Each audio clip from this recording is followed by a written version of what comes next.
নমস্কার, জয়া কুকিং স্টুডিওর পক্ষ থেকে সবাইকে অনেক অনেক শুভেচ্ছা। আমার মতো যারা চিংড়ি লাভার আছেন তাদের জন্য কিন্তু আজকের এই রেসিপিটা বেস্ট হবে। তো পুরো রেসিপিটা অবশ্যই দেখবেন। আর এভাবে চিংড়ি মাছ ভুনা করলে কিন্তু খেতে খুব সুস্বাদু হয়। তো প্রথমে আমি এখানে একটা কড়াই বসিয়ে দিয়েছি। তেলটা অল্প গরম হয়ে গেলেই লবণ হলুদ মাখিয়ে রাখা গলদা চিংড়িগুলো আমি এখানে দিয়ে দেব। চিংড়ি মাছগুলোকে আমি আগে থেকেই ভালোভাবে কেটে ধুয়ে পরিষ্কার করে লবণ হলুদ মাখিয়ে রেখেছিলাম। আর চিংড়ি মাছের মাঝখানে যে একটা শিরা থাকে বা নাড়ি বলে অনেকেই, ওটাকেও আমি বের করে নিয়েছি খুব ভালোভাবে। তো মাছগুলোকে প্রায় আমি 1 মিনিটের মতো সময় নিয়ে ভাজি করে নিলাম। জাস্ট এপিট ওপিট করে ভাজি করে নিলেই হয়ে যাবে। এখন মাছগুলোকে আমি তুলে নেব। আর কড়াইতে থাকা অবশিষ্ট তেলের ভিতরে আমি কিছু পেঁয়াজ কুচি দিয়ে দিলাম।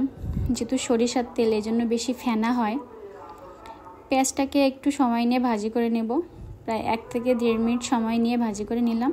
এবার একটু জল দিয়ে দিলাম, তাহলে পেঁয়াজটা আর বেশি ভাজি হবে না এবং কালারটাও চেঞ্জ হবে না। এর ভিতর বাকি মশলাগুলো আমি দিয়ে দেব। দিলাম স্বাদ মতো লবণ, এরপর পরিমাণ মতো হলুদ দিয়ে দেব।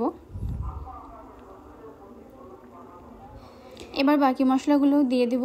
1/2 চা চামচ পরিমাণ ধনিয়া গুঁড়া দিয়ে দিলাম, 1/2 চা চামচ পরিমাণ জিরার গুঁড়া এবং প্রায় 1 চা চামচ পরিমাণ লাল মরিচের গুঁড়া দিয়ে দিলাম।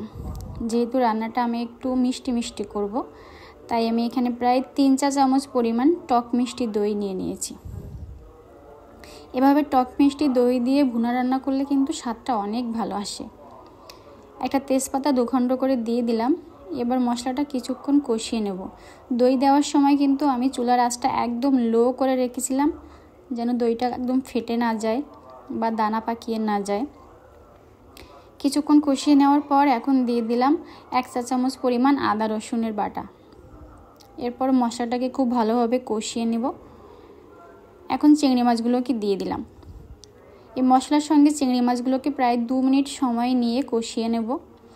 কারণ কষানোটা যত ভালো হবে, চিংড়ি মাছের ভিতরে কিন্তু এই মশলাটা তত ভালো চলে যাবে এবং খেতেও বেশি স্বাদ আসবে।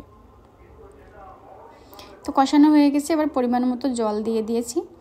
জলটা একটু উতলে আসলে এর ভিতরে কয়েকটা কাঁচামরিচ দিয়ে দিলাম। কাঁচামরিচটা দিলে জাস্ট ভালোটা ঘ্রাণ আসবে। অল্প একটু চিনি এবং 1/2 চা চামচ পরিমাণ গরম মশলা দিয়ে বেশ কিছুক্ষণ রান্না করে নিলেই কিন্তু হয়ে যাবে চিংড়ি মাছ ভুনা। তো এর ভিতরেও কিন্তু লবণটা অবশ্যই চেখে নেবেন, কারণ লবণটা অনেক সময় রান্না করতে গেলে কম বেশি হয়ে যায়। এভাবে রান্না করে দেখবেন, রান্নাটা কিন্তু অনেক ভালো হবে। দেখুন আমি নামিয়ে নিয়েছি। রেসিপিটা ভালো লাগলে অবশ্যই আমার ভিডিওতে একটা লাইক দিবেন এবং সাবস্ক্রাইব করে জয়া কুকিং স্টুডিওর সঙ্গেই থাকবেন। নমস্কার।